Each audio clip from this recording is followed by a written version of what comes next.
A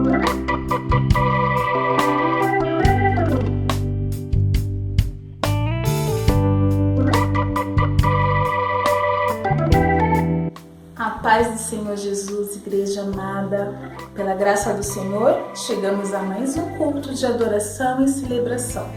A palavra do Senhor em Salmos 3, versículo 5 diz assim: Deitei e dormi, acordei porque o Senhor me sustenta. Então vamos continuar com a série de mensagem Antiguidade Moderna. Vamos aprender através da vida de Jacó e Raquel. Vamos louvar o Senhor?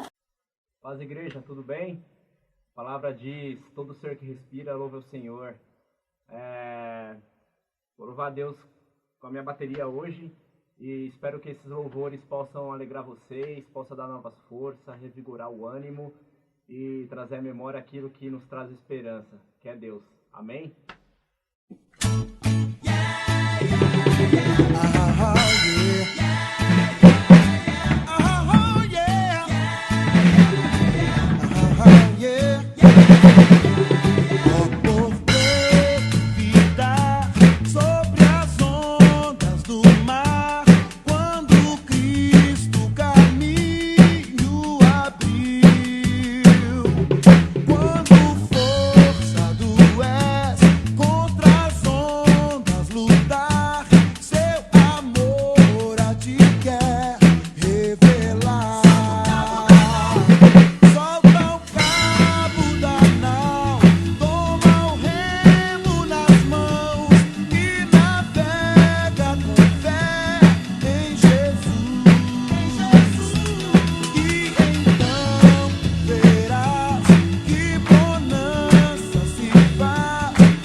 Olá, irmãos.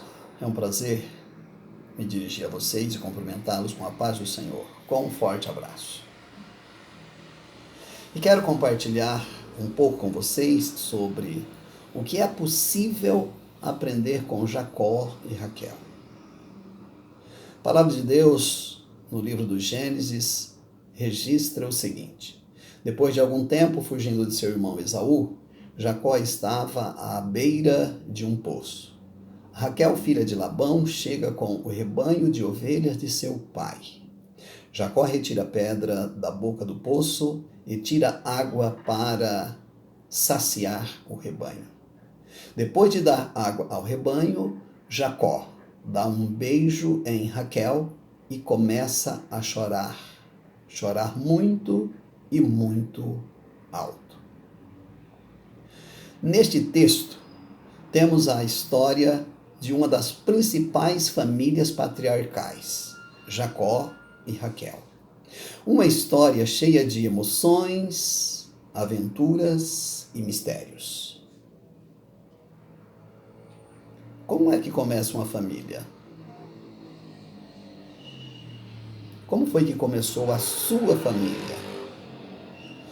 Os princípios básicos da história de uma família são as datas, os lugares, os encontros, os desencontros, os nascimentos, os namoros, o desenvolvimento, o casamento e a vivência em si. Um pouco sobre Raquel. Raquel, uma das ilustres personagens da Bíblia, filha de Labão, sobrinha de Rebeca e Isaac, e casou-se com o primo Jacó. Mas Raquel era estéril. E ela, depois de muito orar, alcançou a bênção e se tornou mãe de José e de Benjamim. Raquel significa ovelha, rosa, amorosa. Diz-se que Raquel era muito linda.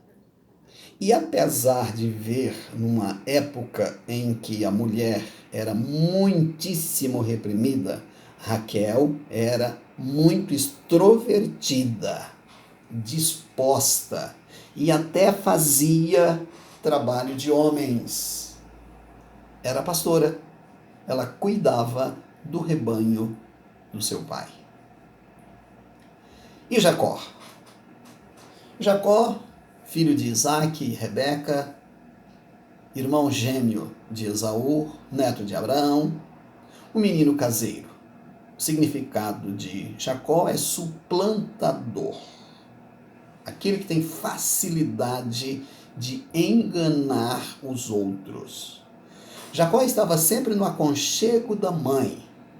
Era muito cozinheiro, cozinhava muito bem, o que o levou a tirar a primogenitura do seu irmão Esaú. Com isso, teve que se explicar e fazer o papel de homem corajoso. A história de Jacó ocupa 25 capítulos no livro do Gênesis. É uma das histórias mais longas e cheia de altos e baixos. Jacó teve de fugir da casa que morava com a família devido à briga com o seu irmão Esaú. E passou muitos apuros, acredito eu. Ele não teve uma viagem programada, não devia ter nenhuma reserva financeira para se manter, possivelmente dormiu pelos matos, deve ter passado fome, frio, mas chegou na casa do seu tio Labão, que era irmão de sua mãe. Agora vejam o seguinte: no que Jacó se parecia com Raquel? Olha, Raquel fazia trabalho de homens na adolescência e na juventude. E Jacó ficava em casa ao lado da mãe, aprendendo as coisas caseiras. Está errado? Não. Mas olha só, Jacó roubou a primogenitura do irmão Esaú. E Raquel roubou os ídolos preferidos do seu pai. Gênesis conta essas histórias. O primeiro encontro entre Jacó e Raquel foi próximo a um poço. Raquel havia ido ao poço para dar água às ovelhas de seu pai, e Jacó estava por ali, tirou a pedra, se ofereceu em tirar a água do poço, que não era coisa fácil como hoje, simplesmente abrir uma torneira, tem que tirar no sario. O pessoal de hoje não sabe o que é isso. Um baldinho de 15, 20 litros d'água para matar a sede de todo o rebanho, ele deve ter tirado muita água. Depois de tirar a água, como descrito no texto, ele não deve ter conversado muito também com Raquel, mas simplesmente lhe roubou um beijo. Meio estranho para a época. E ele dá um beijo naquela moça que acabara de conhecer e começa a chorar. E a chorar muito, e a chorar muito alto. Mas foi um amor à primeira vista. Mas não é só isso. Só foi, de repente, uma paixão que estava começando, mas começando sério. Ele vai e faz uns acertos com a família, conversa, o que faz, como tá com a família aqui e ali. Foram muitas coisas conversadas. Ele vai e faz um acordo com Labão para que ele pudesse se casar com Raquel. O acordo consistia que Jacó deveria trabalhar 7 anos por Raquel. A Bíblia descreve o tamanho do amor de Jacó por Raquel e nos informa que 7 anos passou rapidamente devido à paixão. Quando a gente está apaixonado, uau, é aquela coisa, a gente tem muita força, tem muita disposição. Eu não sou contra a paixão. Paixão é coisa boa, só precisa ser administrada. Em psicologia, a gente aprende que a paixão dura de 3 segundos a 2 anos, no máximo. Uma paixão pode levar a uma grande roubada, mas uma paixão também pode levar a um grande amor. Fechando essa história, Jacó trabalhou, na realidade, 14 anos por Raquel. Jacó amava muito, muito mesmo, de verdade, a Raquel. E ele ficou angustiado quando descobriu que ela era estéril. Gênesis 29, 30. Ele conhecia a sofrível história de sua avó, Sara, e de sua mãe, Rebeca, que também eram estéreis. Raquel, por sua vez, buscava desesperadamente a possibilidade de ter um filho. A Bíblia diz que as suas orações foram ouvidas e respondidas pelo Senhor. E ela concebeu e teve um filho e deu-lhe o nome de José. Gênesis 29, 30. Depois ela teve um segundo filho, Benjamim, e morreu no parto. Jacó, por sua vez, teve muitos altos e baixos. Teve desentendimento com o irmão, sofreu pela estrada, teve desentendimento com o sogro, depois viu a esposa morrer por volta dos 60 e poucos anos. Era muito nova para a época. Só que Jacó amadureceu muito e se tornou um personagem muitíssimo importante e valoroso, toda a história bíblica, chegando até os nossos dias. Bem, eu contei um pouco da história de Jacó e Raquel para afirmar que não existe casamento e família perfeita. O importante é o que fazemos para ter uma vida o mais próximo possível dos padrões estabelecidos por Deus. A família é um bem necessário aos povos, um fundamento indispensável à sociedade, um tesouro para o esposo durante toda a sua vida, um sustentáculo para a mulher, um bem insubstituível para os filhos, que hão de ser o fruto desse amor, do amor dos pais, de uma boa vivência, de um bom relacionamento. Bem, casamento é a arte de administrar diferenças. Para vocês casados, venham um pouco comigo. Como é que foi o namoro? Como que foi o casamento? Como que são os altos e baixos que você enfrenta no dia a dia? Portanto, eu quero fechar minha fala compartilhando com vocês ainda algumas coisas que considero importante, sobretudo nesse período em que estamos vivendo de quarentena, de cinquentena, e estamos chegando à sessentena. Como é que é estar preso, estar dentro de casa, sem poder ir à igreja, sem poder trabalhar, sem fazer as coisas normais da vida? Bem, então no casamento, que é a arte de administrar diferenças, é preciso disposição em ceder. Em alguns momentos, um dos dois precisará dar o primeiro passo e ceder. Segundo, na escala de prioridade, em primeiro lugar, Deus, e em segundo, o seu cônjuge. Jacó fez isso enquanto estava apaixonado e depois de casado com Raquel. Terceiro, disposição em perdoar. Sobre o perdão, vai muito longo, porque na minha visão humana e com alguns conhecimentos, é a coisa mais difícil do mundo, é a gente perdoar. É muito difícil perdoar.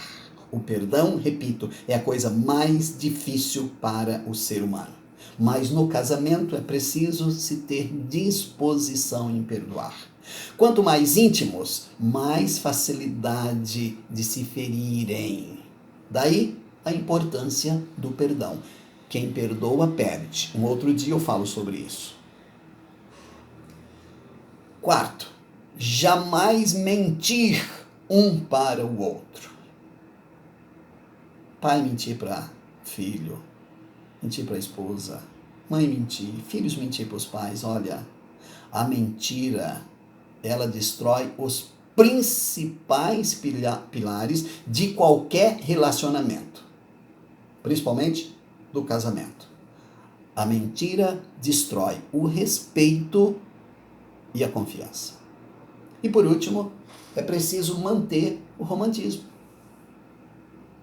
Tem os 3 R's do casamento, né? O romantismo, o realismo e o reumatismo. Também não vou falar sobre eles, não. Só sobre o romantismo mesmo. Há de ter cuidado para não desmanchar o namoro durante o casamento. Continue namorando, valorizando, respeitando, fazendo o melhor que você puder. O que mais você acrescentaria aqui? É você que sabe. Eu fecho a minha fala dizendo para vocês, a história de Jacó revela muito sobre a natureza humana e quão perversa ela pode ser. Mas também revela o grande amor de Deus e o que Ele está disposto a fazer para nos salvar. Que Deus nos dê graça para prosseguirmos firmes, fazendo o melhor que pudermos, sendo tementes, obedientes a Deus e vivendo de bem dentro da nossa casa, com os que estão agora. A nossa casa se tornou um lar, a nossa casa se tornou uma igreja. Aliás, há uma diferença entre casa e lar. Casa é essa estrutura, teto, piso, paredes, todo material, toda a matéria. Isso é casa. E lar é o relacionamento entre as pessoas que vivem lá. Marido e mulher, pais e filhos. Deus abençoou muito a Jacó. Jacó viveu 147 anos. Desfrutou muito bem a sua vida. E os seus 12 filhos, Rubem, Simeão, Levi, Judá, Dão, Naftali, Gade, Asser, Isacar, Zebulon, José e Benjamim, se tornaram os patriarcas respeitadíssimos, os maiores líderes de Israel. A família que tem o cuidado e a proteção de Deus vence. É preciso amor, cuidado, carinho. Eu desejo a você bem-estar, sucesso, alegria, disposição em ceder, em compreender, em amar os seus e compartilhar com o seu próximo. Um forte abraço. Bênção de Deus na sua vida. A paz do Senhor, meus queridos irmãos. Depois da ministração poderosa da palavra, eu quero convidar você a orar juntamente comigo. Feche os teus olhos. Senhor, Pai amado, Pai querido, em nome de Jesus Cristo, teu Filho amado, nos colocamos diante da tua presença.